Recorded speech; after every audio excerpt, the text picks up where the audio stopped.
Okay, leg workout today. Again, wasn't feeling massively strong today, so the finisher was kind of the main thing around this workout.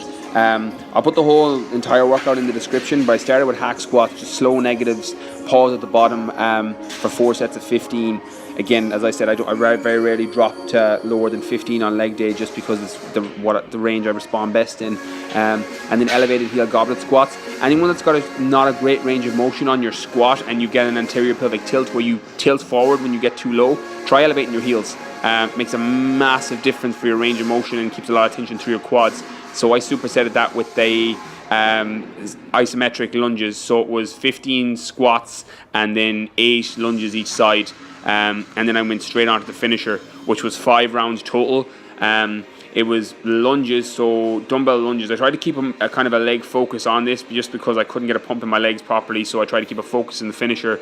So it was lunges 8 each side, followed by 8 lunge dumbbell burpees, trying to press through my heels so that I was activating the quad on the top of each move, and then straight into 8 floor step-ups. So this is in my online GEA program. For anybody in that program, you see that this movement's in there. It's absolute burner on the quads, and then Prowler pushes. So there was 4 total, so up and down, that was, and then I finished it off with battle ropes. So it was 40 waves, so 20 waves alternating hands, and then 20 waves where you're battling with both hands, and that's one entire round. Did 5 rounds total. Hey guys, okay, that workout was absolutely horrible. That finisher is one of the fucking worst finishers I've done.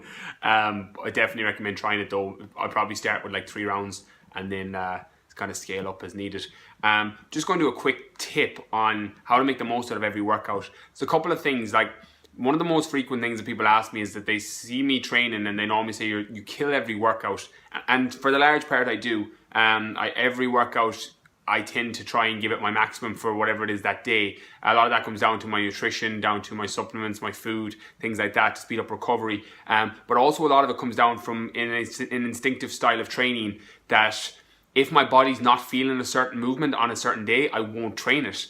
For example, I've gone into the gym so many times with the intention of training, say, chest, and then as soon as I start training chest, nothing pumps up, so I switch to back. And then my back pumps up great, so I work instinctively off that.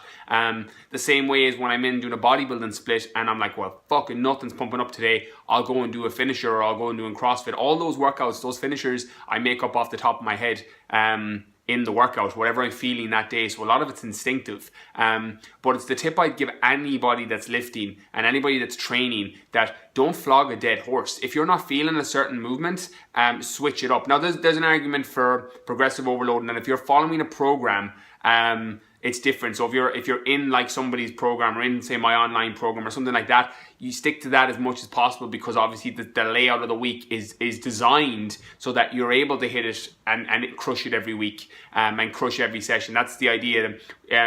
It's when you've designed the program, say, yourself, and you're kind of just going by feel. Play it that way. Go in and train how you should feel. But even in my online program, for example, I have, say, legs on a Monday. But I'll tell people, if you're not feeling it on a Monday and you feel better on a Saturday because you were off on Saturdays and you don't work, then you do your legs on a Saturday. You know, make it work for you so that you can get every workout and maximize every workout. Like, just because it's Monday doesn't mean you have to train chest, you know. Like it really varies. So play it by feel. You know, obviously your hardest workouts, save them for the days that you know you've got the most energy. So if you've got back-to-back work shifts on a Thursday, don't do legs on a fucking Thursday, because you're probably not going to be able to get your head into it because you're going to be so tired from work.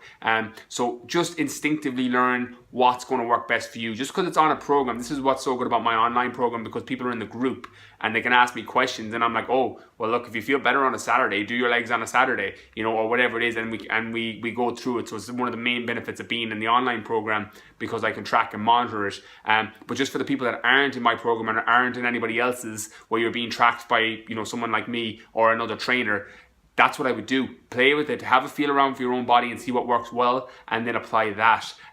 Because that way you're going to maximize every workout. And the reality is, compound effect over time. If you're getting 5-6 workouts in every week and they're all good workouts, you multiply that over the year, multiply that over 5 years, over 10 years. You know, I'm nearly 15 years training, so when people look at me and you get some comments and stuff thrown your way, I'm like, come back to me, you've been training for 2 years. I was like, come back in 13. I was like, and we'll see how you look, and then we'll have a chat, you know. So it's one of those things that, it's the advice I would have loved to have been given 2 years into training. You know, when I was 17, 18, I would love to somebody to say, do it this way. So again, a lot of my stuff that I put up, the same with the book that I've written that's coming out at the end of the year, I wrote that entire book with the knowledge that I needed this when I was my first 5 years of training. So I wrote the whole book with that in mind, for like a younger me or somebody that's in a similar position that's in the gym and knows what they're doing, but they're unsure how to get to the next level on it. So that's why I wrote the book that way. So hope this helps. Please like and subscribe. Anyone that tries that finisher, make sure you let me know. Head over to my Facebook on BrianKeaneFitness.com, on Brian Keane Fitness, and my Snapchat, BrianK019. And when I open it up, make sure you let me know if you've tried that workout. Like and subscribe. Catch you soon.